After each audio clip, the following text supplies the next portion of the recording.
Okay, students. Now we will study topic transport in plants.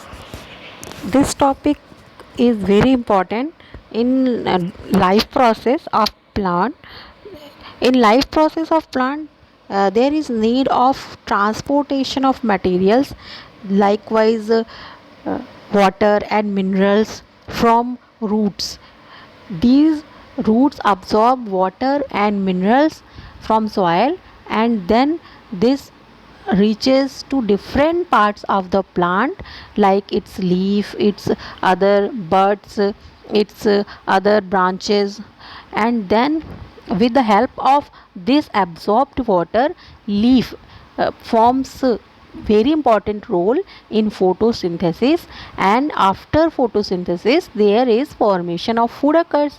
And now this food should be transported to overall all parts of the living part of the plants, so that they can break down this food, so that they can use this food to uh, make energy in their cells and become alive, remain alive. जो बातें मैंने अभी बताई बेटा, इसका ये मतलब है, मैं आपसे ये कहना चाहती हूँ कि जो पौधे हैं उनमें भी ट्रांसपोर्टेशन होता है।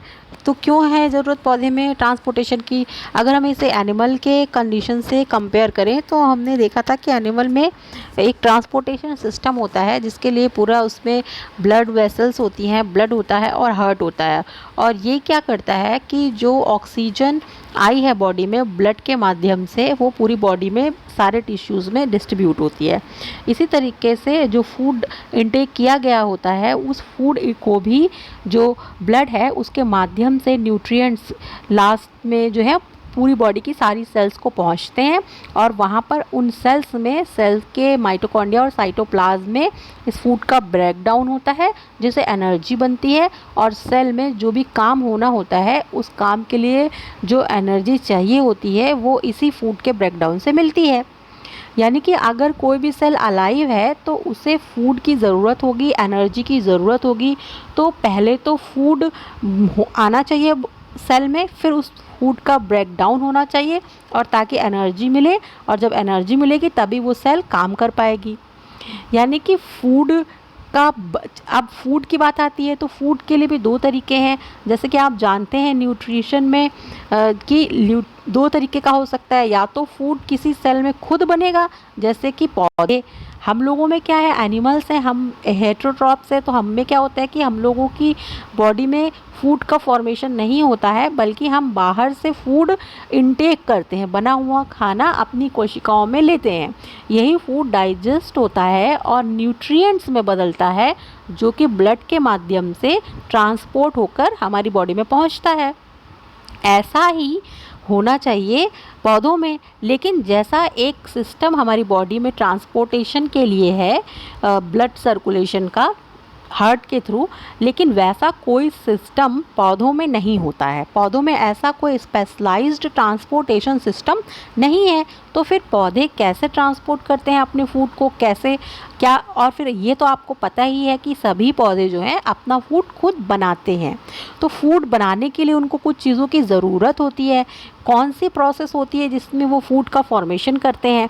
तो बेटा, पौधे अपने लिए खुद फूड बनाते हैं, और पौधे की जो पत्तियां होती हैं, हरी पत्तियां, किसी पौधे की सभी हरी पत्तियों में फूड का फॉर्मेशन होता है, जिसके लिए सनलाइट, कार्बन डाइऑक्साइड, क्लोरोफिल की तो ज़रूरत होती ही है। साथ ही साथ वाटर भी एक बहुत इम्पॉर्टेंट रोल प्ले करता है। तो जब हम लोगों ने स्टोमेटा का स्ट्रक्चर पढ़ा था, इसके पहले ट्रांसपीरेशन पढ़ाया था मैंने, तो मैंने आपको उसमें बताया था कि स्टोमेटा इम्पॉर्टेंट रोल प्ले करता है गैसियस एक्सचेंज में।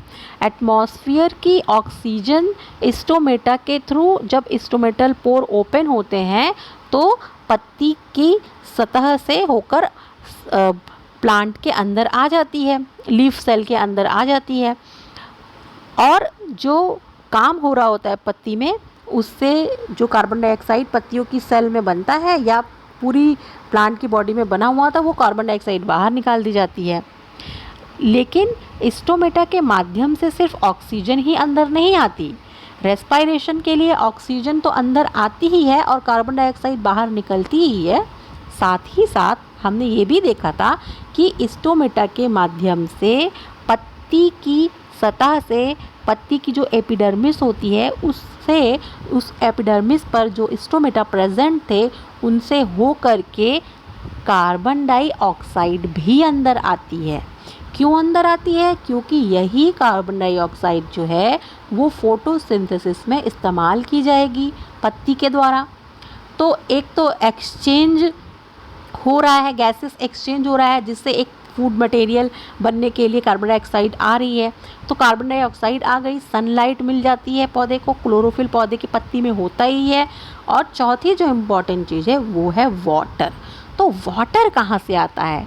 वाटर पत्ती की सतह से स्टोमेटा के थ्रू उड़कर ऊपर जा तो सकता है, लेकिन उसी तरीके से वाटर जो है पत्ती की सतह से होकर पौधे के अंदर आ नहीं सकता, जैसे कि कार्बन डाइऑक्साइड या ऑक्सीजन आ जाती है, या जैसे कि वाटर वेपर के फॉर्म में पत्ती की सतह से स्टोमेटा के थ्रू उड़कर जाता है। Water loss in form of vapour होता है, जिसे कि हम ट्रांसपिरेशन कहते हैं। यानी कि पत्ती का कोई भी इम्पॉर्टेंट रोल नहीं है वाटर के एब्जॉर्प्शन में, लेकिन पत्ती को अगर फूड बनाना है तो उसमें वाटर चाहिए। तो ये वाटर आएगा कहाँ से, यही हम यहाँ पर देखेंगे। तो ट्रांसपोर्टेशन इन प्लांट्स में अगर हम देखते हैं तो क्या है, ट्रांसपोर्टेशन ऑफ वाटर इम्पॉर्टेंट है इसमें। ट्रांसपोर्टेशन ऑफ वाटर जो रूट्स के थ्रू होगा, और रूट्स जो है वो पौधे के सभी भागों में ऊंचाई तक, दूर दूर तक, पहले नीचे से, हमेशा वाटर का एब्जॉर्प्शन पौधे में नीचे से होता है, जबकि जो गैसेस होती हैं वो ऊपर की पत्तियों से के माध्यम से आती हैं। तो जो रूट्स होती हैं, रूट के अगर हम इंटरनल स्ट्रक्चर को देखते हैं तो उसमें हमें वैस्कुलर बंडल दिखाई देते हैं। ये जो वैस्कुलर बंडल होते हैं, इन्हीं वैस्कुलर बंडल में जाइलम और फ्लोएम पाए जाते हैं। रूट में जाइलम और फ्लोएम दोनों ही पाया जाता है। इसी तरह पत्ती की भी इंटरनल स्ट्रक्चर देखेंगे तो उसमें भी वैस्कुलर बंडल पाया जाएगा, यानी जाइलम और फ्लोएम दोनों पाया जाएगा। इसी तरह अगर हम तने का इंटरनल स्ट्रक्चर देखेंगे तो उसमें भी जाइलम और फ्लोएम पाया जाएगा, यानी जाइलम, फ्लोएम, जड़, तना, पत्ती सभी में पाए जाएंगे। जब हम किसी पौधे की जड़, तना, पत्ती की आंतरिक संरचना को देखेंगे तो हमें उसमें वैस्कुलर बंडल्स दिखाई देते हैं, जिसमें दो स्ट्रक्चर्स दिखाई देते हैं, एक होता है जाइलम और एक होता है फ्लोएम। यहाँ डायग्राम में देखिए आपको जाइलम और फ्लोएम दिखाया गया है, जिसमें से आप देख सकते हैं कि जो जाइलम को दिखाया गया है बेटा, उस जाइलम वाले डायग्राम में आप देख सकते हो कि जाइलम में जो वाटर है वो रेड कलर से सिर्फ ऊपर की तरफ जाता हुआ दिखाया दे रहा है, यानी कि ये कैसा ट्रांसपोर्ट होता है, वन वे ओनली, ठीक है। और क्या करता है कि इसमें किसका ट्रांसपोर्ट होता है, वाटर और मिनरल्स का होता है। जबकि फ्लोएम में आप देखिए एक एरो जो है वो ऊपर की तरफ जाती हुई भी दिखाई दे रही है और एरो जो है वो नीचे की तरफ आती हुई भी दिखाई दे रही है। मींस यहाँ जो मूवमेंट होता है वो टू वे मूवमेंट होता है। और फ्लोएम में क्या मूव कर सकता है, तो फ्लोएम में ऑर्गेनिक मॉलिक्यूल्स, यानी कि जो फूड पत्ती बनाती है वो फूड जो है वो ट्रांसपोर्ट होता है, ठीक है। तो हमें दो डिफरेंस पता चले कि जो जाइलम है उसमें वन वे मूवमेंट होता है, फ्लोएम है उसमें टू वे मूवमेंट होता है। जाइलम में वाटर एंड मिनरल्स दोनों का मूवमेंट होता है, जबकि फ्लोएम में फूड यानी ऑर्गेनिक मॉलिक्यूल्स जो पत्ती में बनाए गए हैं उनका मूवमेंट होता है, ताकि पत्ती में जो फूड बना है वो पौधे के सभी भागों को पहुँचे और वहाँ पर उसका ब्रेक डाउन हो और उससे एनर्जी सभी सेल्स को मिले और वो जीवित रह सकें।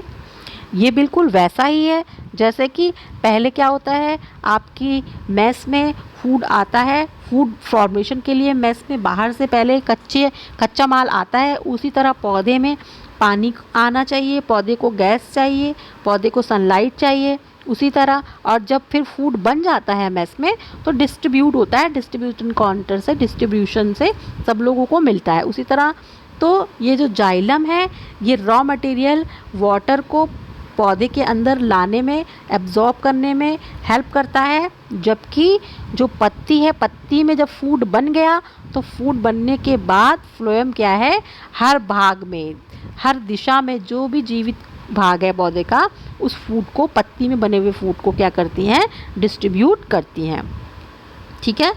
तो अब हम आगे की कुछ यहाँ पर ही इसी स्लाइड में बेटा पहले हम लोग ये देख लेते हैं कि जाइलम जो है वो उसका स्ट्रक्चर थोड़ा सा और फ्लोएम का एक जनरल स्ट्रक्चर पहले हम देखते हैं।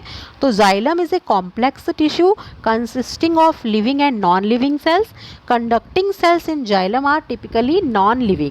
तो यानी कि ये जो जाइलम के जो कंडक्टिंग सेल्स हम देख रहे हैं, जाइलम के जो कंडक्टिंग सेल्स हमें दिखाई दे रहे हैं, ये कैसे होते हैं? ये एक्चुअली नॉन लिविंग होते हैं। ठीक है। तो इनकी जो दीवारों पर क्या होती है? थिकनिंग होती है, लिग्निन जमा होता है। ठीक है। ये सब कुछ हम लोगों ने 9th क्लास में पढ़ा भी हुआ है, तो बेसिक होने चाहिए। फिर इनमें क्या प्रेजेंट होते हैं? इनमें ट्रैकीड्स होती है, जाइलम ट्रैकीड्स होती है और जाइलम वेसल्स होते हैं। तो ये जो स्ट्रक्चर दिखाया गया है ये जाइलम वेसल का दिखाया गया है। देखिए इसी की दीवारों पर ये क्या जमा है? लिग्निन जमा हुआ है। ठीक है। तो इसके बाद ये किस लिए जमा होता है? ताकि जब फोर्सफुली वाटर ऊपर की तरफ आएगा तो ये जो दीवारें हैं अगर ये बहुत पतली होंगी तो वाटर क्या होगा? लीक हो सकता है, साइड में लीक हो सकता है। तो लीक नहीं होगा तो क्या होगा? एक स्ट्रॉन्ग फोर्स जनरेट होगा और आराम से पानी फोर्सफुली ऊपर की तरफ चढ़ सकेगा। ठीक है। तो यानी कि जो लिग्निन का जमा होता है वो इस तरीके से वाटर एब्जॉर्प्शन में, एसेंट ऑफ सैप में जाइलम के अंदर मदद करता है। Vessel elements present mainly angiosperm में जो है वो वेसल्स प्रेजेंट होते हैं। ठीक है। और जो ट्रैकीड्स होते हैं वो एंजियोस्पर्म और जिम्नोस्पर्म दोनों में पाए जाते हैं, जबकि जाइलम वेसल्स जो होती हैं वो मेनली एंजियोस्पर्म में। जाइलम वेसल्स जो हैं वो एंजियोस्पर्म का कैरेक्टरिस्टिक फीचर है, लेकिन जाइलम ट्रैकीड्स जो होती हैं वो जाइलम वेसल वो जिम्नोस्पर्म में भी पाई जाती हैं और एंजियोस्पर्म में भी पाई जाती हैं। दोनों का स्ट्रक्चर इसी तरीके से होता है और काम ये इसी तरीके से करती हैं। तो बस आप याद रखिए कि ये जाइलम जो है वो ट्यूब लाइक स्ट्रक्चर है, जिसकी ट्यूब की दीवारों पर लिग्निन जमा होता है ताकि फोर्सफुली वाटर जो है वो ऊपर चढ़ सके। ओके स्टूडेंट्स, तो हम लोगों ने इतना देखा। Water flows between tracheids by means of the numerous pits in their lateral walls. तो देखिए ये देखिए लैटरल वॉल्स पर यहाँ पर पिट्स आपको दिखाई दे रहे हैं। इस तरीके से वाटर जो है इसके अंदर चढ़ता है। ठीक है। Tracheids are elongated spindle shaped cells. ठीक है। वेसल एलिमेंट्स भी जो प्रेजेंट होते हैं वो भी क्या होते हैं? उनमें भी पिट्स होते हैं लैटरल वॉल्स पर, ये भी परफोरेटेड इंड वॉल्स वाले होते हैं। और वेसल मेंबर्स जो होते हैं वो क्या करते हैं? ये वाटर को कंडक्ट करने में, वाटर को मूव वाटर मूवमेंट को अलाउ करते हैं। ठीक है। जबकि जब आप फ्लोएम का स्ट्रक्चर देखोगे तो फ्लोएम के स्ट्रक्चर में बेटा आपको क्लियरली एक कुछ अलग सी चीज़ें दिखाई देंगी। जो दो स्ट्रक्चर्स दिखाई देते हैं फ्लोएम में वो होते हैं बेटा फ्लोएम के सीव एलिमेंट्स होते हैं और कंपेनियन सेल्स होती है। ये आप देखिए सीव एलिमेंट्स होते हैं और कंपेनियन सेल्स होती है। यहाँ पर सिर्फ सीव सेल्स को दिखाया गया है। सीव क्यों कहते हैं इनको? क्योंकि देखिए ये छन्नी के जैसा स्ट्रक्चर आपको यहाँ पर दिखाई दे रहा है।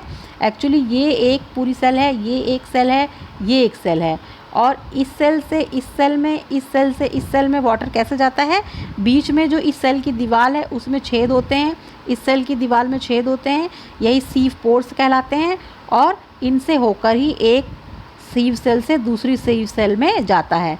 और इस तरीके से ये पूरा एक कंटिन्यूअस कॉलम बनाते हैं, ट्यूब लाइक बनाते हैं स्ट्रक्चर, जिसमें एक मूवमेंट हो सकता है, टू एंड फ्रो मूवमेंट हो सकता है, टू वे मूवमेंट हो सकता है। ठीक है बेटा। तो अब थोड़ा बहुत यहाँ पर मैंने आपको इंट्रोडक्शन बताया। अब जो है थोड़ा सा डिस्कशन जो है वो हम लोग आगे पढ़ेंगे। आगे की स्लाइड्स में हम चलते हैं, देखते हैं क्या है।